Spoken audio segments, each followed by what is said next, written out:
নমস্কার প্রিয় দর্শক, আমি আরজা কিচেন থেকে আবারও হাজির হয়েছি নতুন একটা রেসিপি নিয়ে। আজ আমি আপনাদের সাথে শেয়ার করব কুচো নিমকির রেসিপি। বন্ধুরা, এই রেসিপি নিয়ে বলার আর কিছুই থাকে না। ছোট্টবেলা থেকে আমরা সবাই এই রেসিপির সাথে খুবই পরিচিত। রেসিপিটি বন্ধুরা কম বেশি সবাই খুব পছন্দ করে। আশা করব আমার আজকের এই রেসিপিটি আপনাদের ভালো লাগবে।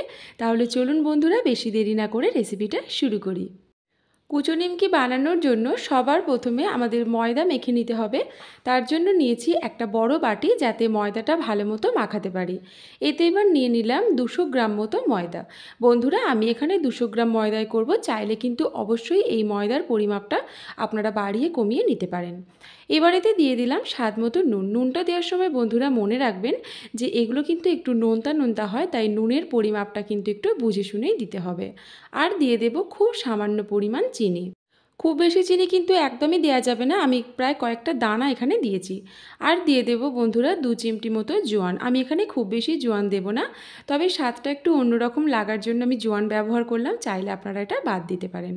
এবারেতে দিয়ে দিলাম খুব সামান্য পরিমাণ কালো জিরে। এখানে আমি হাফ টিস্পুন মতো কালো জিরে দিয়েছি। এবারেতে বন্ধুরা দিতে হবে ময়ন। ময়নের জন্য আমি এখানে সাদা তেল ব্যবহার করেছি। আমি এখানে বড় চামচে 3 চামচ মতো সাদা তেল দিয়েছি। এখানে কিন্তু বন্ধুরা ময়নের পরিমাপটা একটু বেশি দিতে হবে খাস্তা আর মুচমুচে করার জন্য। এবার বন্ধুরা চামচটার সাহায্যে আমি একটু নাড়াচাড়া করে মিশিয়ে নিচ্ছি। তবে বন্ধুরা সবটা চামচের সাহায্যে করা যাবে না, এখানে হাত দিয়েও একটু ভালো করে মেখে নিতে হবে। তবে আমি প্রথম চামচটা দিয়ে করে নিলাম। এবার দেখুন বন্ধুরা, চামচে যেটা লেগেছিল সেটা সবটুকুই আমি নিয়ে নেব, কারণ চামচে এখন যেটা লেগে আছে সেটা কিন্তু তেলটা কিন্তু অবশ্যই নিয়ে নিতে হবে। এবার বন্ধুরা হাতের সাহায্যে খুব ভালোভাবে ময়দাটাকে আমি মেখে নেব। হাতের সাহায্যে এইভাবে ঝুরো ঝুরো করে সব তেলটা ময়দাতে ভালো করে মিশিয়ে দিতে হবে, যাতে তেলটা খুব ভালো মতো ময়দাতে মেখে যেতে পারে। এবার দেখুন বন্ধুরা একদম ঝুরো ঝুরো হয়ে গেছে না? এবার এতে দিয়ে দেব রুম টেম্পারেচারের জল, এটার একটা ডো বানানোর জন্য। তবে বন্ধুরা জলটা কিন্তু একসাথে অনেকটা ঢেলে নেব না, ময়দার পরিমাপ কিন্তু অনেকটা কম। বন্ধুরা এখানে ময়নের পরিমাপ যেহেতু একটু বেশি করেই দেওয়া হয়, তাই এখানে কিন্তু খুব বেশি জল লাগবে না। তাই অল্প অল্প করে জল দিয়ে একটা সুন্দর ডো আমি বানিয়ে নেব। বন্ধুরা ডোটা কিন্তু একদমই নরম হবে না, আবার খুব যে শক্ত হবে তাও কিন্তু হবে না। তবে বন্ধুরা খুব বেশি নরমের থেকে একটু শক্ত হবে। দেখুন বন্ধুরা এইরকম ডোটা হয়েছে। এবার ডোটাকে খুব ভালোভাবে মেখে নেওয়ার পর এতে দিয়ে দেব অল্প একটু তেল। আমি আঙুলের ডগাতেই একটু তেল নিয়ে নিয়েছি। এবার এই তেলটাকে ময়দার ওপর একটু লাগিয়ে নেব। এবার বন্ধুরা চাইলে এখানে একটা ভিজে কাপড় দিয়েও আপনারা ঢেকে রাখতে পারেন 10 থেকে 15 মিনিটের জন্য। আমি এখানে কাঁচের ডিশ দিয়ে ঢেকে রাখলাম।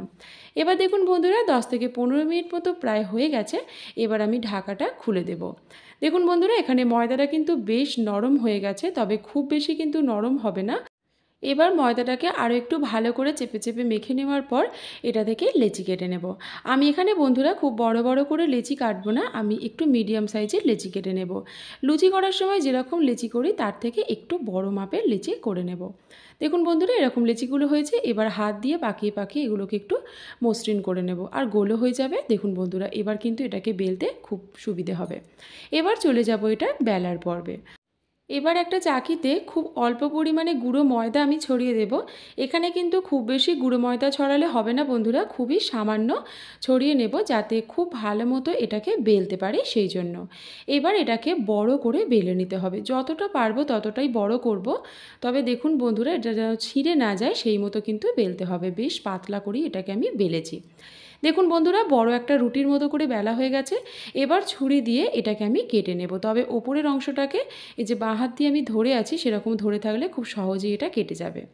আবারও বন্ধুরা একটা সাইড ধরে নিমকির শেপ আমি দিয়ে নিচ্ছি। দেখুন বন্ধুরা ওপরটা কিন্তু ধরে আছে, এইভাবে নিমকির শেপ আমি দিয়ে নেব।